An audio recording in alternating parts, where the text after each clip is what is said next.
For more, I'm joined now by Blake Murphy, a writer with Raptors Republic. He's joining us from Toronto this morning. You gotta love Dwayne Casey, Blake. A snowball's chance, and you know what? And it feels like that's part of the thrill, is the surprise of how well the Raptors have been doing these last two games. Yeah, definitely. I thought I was on the optimistic end, thinking they were, 5 games, maybe six of competitive games. And then after those first two losses, I think everyone kind of lost that except the most unrelentingly optimistic of people. So the fact that they were kind of playing with house money and everyone had started to write them off and look ahead to the finals for the Cavs, that makes it that much more enjoyable. I'm sure they're getting a kick out of, having been doubted once again and once again responding like this. It's been a lot of fun. These two games have been awesome. Oh, just thrilling, and they're doing it as a team. Yes, we've got Lowry and DeRozan, but we've got Biyombo, and they're just gelling. What did you make of the way they played last night? Because I think a lot of people thought, oh, maybe Saturday or last week, Friday, it was a bit of a fluke, and then they did so well. Saturday could have been a fluke, and then they did so well again last night. What did they do right? Yeah, I think it kind of went to the script of what they need to do to beat Cleveland. Cleveland is an immensely talented team, and on any night, LeBron James is going to be the best player on the floor. What the Raptors have to hope is that Kyle Lowry and DeMar DeRozan can be, if not number 2 and 3 on the floor, 1B and 1C to LeBron James. And those two turned in a terrific individual performance, as a terrific performance as a duo. The LeBron James was LeBron James and was still very, very good.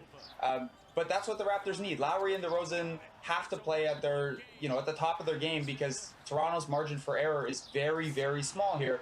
Cleveland may have only won one more game during the regular season, but they were holding things in reserve for this playoff time. And, they're a more talented team, I think, on the whole. So the Raptors have to come out and play these kind of perfect games. And, Lowry and DeRozan combined to shoot 21 of 30 on contested shots. That's not going to happen very often at all. But in the playoffs, when the samples are so small and every win means so much, you don't have to win by sustainable strategies. You don't have to win in ways that you can win, 50 times over 82 games. You just have to get each win one at a time. And over the last two games, that's what the Raptors have done. They've gotten contributions from a Bismack Biyombo or Patrick Patterson. Lowry has played at the absolute peak of what Kyle Lowry plays at, which has been awesome.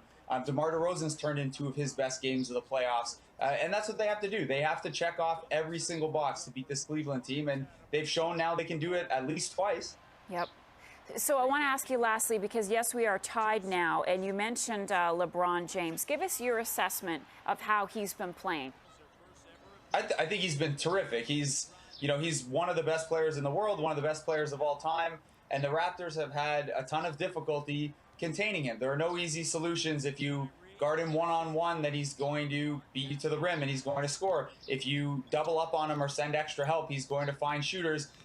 The nice thing for the Raptors the last 2 games has been that those shooters surrounding LeBron James have been misfiring a little bit more. Toronto's doing a good job closing out onto the three-point line and making Cleveland take those shots a little later in the clock. But guys like Kevin Love, J.R. Smith, Kyrie Irving in Game 3, they're not knocking down some shots that, normally they'd make. And that takes away from James's game, because James is such a good passer. And when a team overloads to stop him from scoring, that's the big benefit of having James. He's an enormous, point guard playing power forward a lot of the time. And we saw late in the third and early in the fourth just how devastating Cleveland can be like that. But LeBron needs help too, especially when Lowry and DeRozan and the Raptors are playing that well. I think LeBron's going to continue to play well, and the Raptors, to their credit, have done the best they can to limit him and make other people beat them, or make LeBron beat them late in the clock or in difficult situations. And they've got to continue to do a good job of that, because you're not going to hold LeBron James to 15 points and 5 assists. He's going to get his, so it's a matter of winning the matchup everywhere else on the floor. Yeah, moves to Cleveland tomorrow night. We'll all be watching. Blake Murphy, thank you so much. Thank you.